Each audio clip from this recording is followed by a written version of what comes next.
와, 정말 한때 과학의 힘으로 완전히 박멸했다고 믿었던 끔찍한 기생충이 다시 돌아왔습니다. 근데 이번에는요, 사람까지 위협하고 있다고 해요. 지금부터 이 신세계 나사벌레의 귀환, 그 전말을 한번 제대로 파헤쳐 보겠습니다. 살 파먹는 구더기. 이 제목만 봐도 이게 얼마나 끔찍한 건지 감이 오시죠? 이 자극적인 헤드라인이요, 그냥 과장이 아닙니다. 바로 최근 미국을 완전 충격에 빠뜨린 사건의 시작을 알리는, 뭐랄까, 신호탄 같은 거였죠. 네, 맞습니다. 수십 년 동안 미국에서 자취를 싹 감췄던 그 기생충이 사람의 몸에서 발견된 겁니다. 이게 왜 이렇게까지 심각한 문제인지 지금부터 하나씩 차근차근 살펴보겠습니다. 그러니까 이건 그냥 단순한 사건이 아니고요. 우리가 완전히 이겼다고, 승리했다고 믿었던 아주 오랜 적과 다시 마주하게 됐다는 걸 의미합니다. 이 환자는 최근에 과테말라에서 입국한 걸로 확인됐고요. 지금 메릴랜드에 있는 한 병원에서 치료를 받고 있습니다. 이 사례는요, 발견되자마자 바로 미국 질병통제예방센터, 우리가 아는 CDC 있죠? 거기에 공식 보고될 정도로 아주 심각하게 다뤄지고 있습니다. 아니, 근데 도대체 나사벌레가 뭐길래 이렇게 다들 긴장하는 걸까요? 그 정체를 한번 정확하게 알아보죠. 신세계 나사벌레의 학명, 이게 호미보락스인데 라틴어로 사람을 먹는 자라는 뜻이래요. 이름 그대로 이 기생파리의 유충, 그러니까 구더기는요, 죽은 조직이 아니라 멀쩡히 살아있는 생사를 먹이로 삼습니다. 바로 이 점이 나사벌레를 진짜 치명적으로 만드는 이유예요. 자, 이게 바로 그 나사벌레의 성체 파리입니다. 겉보기에는 뭐 그냥 평범한 파리 같지만 이 파리 한 마리가 동물이나 사람에게 정말 상상 이상의 고통을 안겨줄 수 있다는 거죠. 감염 과정이 이렇습니다. 암컷파리가 동물의 아주 작은 상처에 수백 개의 알을 낳아요. 그러면 알에서 깨어난 구더기들이 곧바로 살을 파고들기 시작하는 거죠. 상처는 점점 더 커지고 감염된 동물은 정말 극심한 고통 속에서 죽음에 이를 수도 있습니다. 근데 왜 하필 나사벌레일까요? 바로 유충이 살을 파고드는 모습 때문인데요. 머리를 조직 깊숙이 박고 이렇게 나선형으로 파고드는 게 진짜 나사못을 박는 것 같다고 해서 이런 소름 끼치는 이름이 붙은 겁니다. 하지만 우리 인류는 이 끔찍한 기생충에 맞서서 정말 눈부신 승리를 거둔 역사가 있습니다.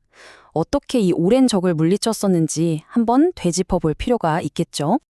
자, 보시면 1980년대 이전까지만 해도 나사벌레는 미국 남부랑 중남미 전역에 가축 산업에 어마어마한 피해를 입혔어요. 그런데 미국하고 멕시코가 손을 잡고 대대적인 박멸 프로그램을 시작했고 마침내 이 지역에서 나사벌레를 완전히 몰아내는데 성공했습니다. 그럼 도대체 어떻게 이 기생충을 박멸했을까요? 놀랍게도 뭐 총이나 살충제 같은 게 아니었어요. 인류의 승리를 이끈 건 불임곤충 기법이라는 정말 기발하고 친환경적인 과학 기술이었습니다. 이게 작동하는 원리가 정말 기가 막힙니다. 먼저 실험실에서 수컷파리를 엄청나게 많이 키워서 방사선으로 불임 상태로 만드는 거예요. 그리고 이 불임 수컷들을 헬리콥터 같은 걸로 야생에 그냥 대량으로 풀어놓는 거죠. 그럼 얘네들이 야생 암컷이랑 짝짓기를 하겠죠? 근데 여기서 중요한 건 암컷은 평생 딱 한 번만 짝짓기를 하는데 불임 수컷에 만났으니 알이 부화할 리가 없는 겁니다. 결국 다음 세대가 태어나지 않으면서 자연스럽게 개체군 전체가 사라지는 거죠. 와, 정말 대단하지 않나요? 하지만 그 영광스러웠던 승리는 이제 과거의 이야기가 되어버렸습니다. 지금 우리는 다시 돌아온 이 위협에 정면으로 맞서야 하는 상황에 처한 거죠. 이게 더 이상 먼 나라, 남해의 이야기가 아닙니다. 바로 텍사스 주정부가 나사벌레가 유입될 가능성에 대비해서 비상 재난 사태를 선포했다는 뉴스예요. 상황이 지금 얼마나 긴박하게 돌아가고 있는지를 보여주는 대목이죠. 미국 연방정부가 이 위협에 얼마나 진지하게 대응하고 있는지 보여주는 숫자가 있습니다.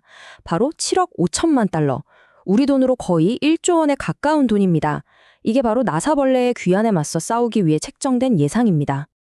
이 어마어마한 돈은 과거의 그 성공 신화를 다시 한번 재현하는 데 쓰일 예정입니다.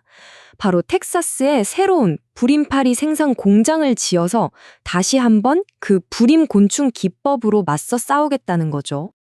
자, 그럼 정부가 이렇게 움직이는 동안에 우리 같은 일반 시민들, 특히 농장이나 목장을 운영하시는 분들은 어떻게 대비해야 할까요? 가장 먼저 알아야 할 건 이 기생충이 대체 어떤 동물들을 노리는가 하는 점입니다.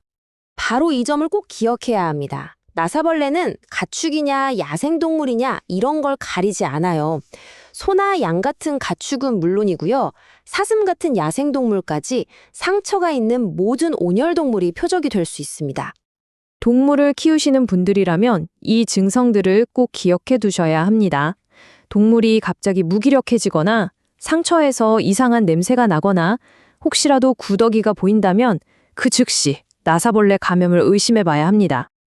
만약에 감염이 의심된다, 그러면 가장 중요한 건 확산을 막는 겁니다. 즉시 해당 동물을 다른 동물들로부터 떼어놓고 절대 마음대로 다른 곳으로 옮기지 않은 채로 전문가에게 바로 연락해야 합니다. 혹시 텍사스에 계신 분들을 위해서 구체적인 연락처 정보도 준비했습니다. 가축이나 반려동물의 경우는 동물보건위원회로, 사슴 같은 야생동물은 공원 야생동물부로 신고하시면 됩니다. 한때 인류는 과학의 힘으로 이 끔찍한 기생충을 박멸하는 데 성공했습니다. 하지만 기후변화나 국제교류가 훨씬 활발해진 지금 과거의 그 성공 방정식이 이번에도 통할지는 사실 아무도 장담할 수 없습니다. 돌아온 적 앞에서 우리 모두 다시 한번 지혜를 모아야 할 때인 것 같습니다.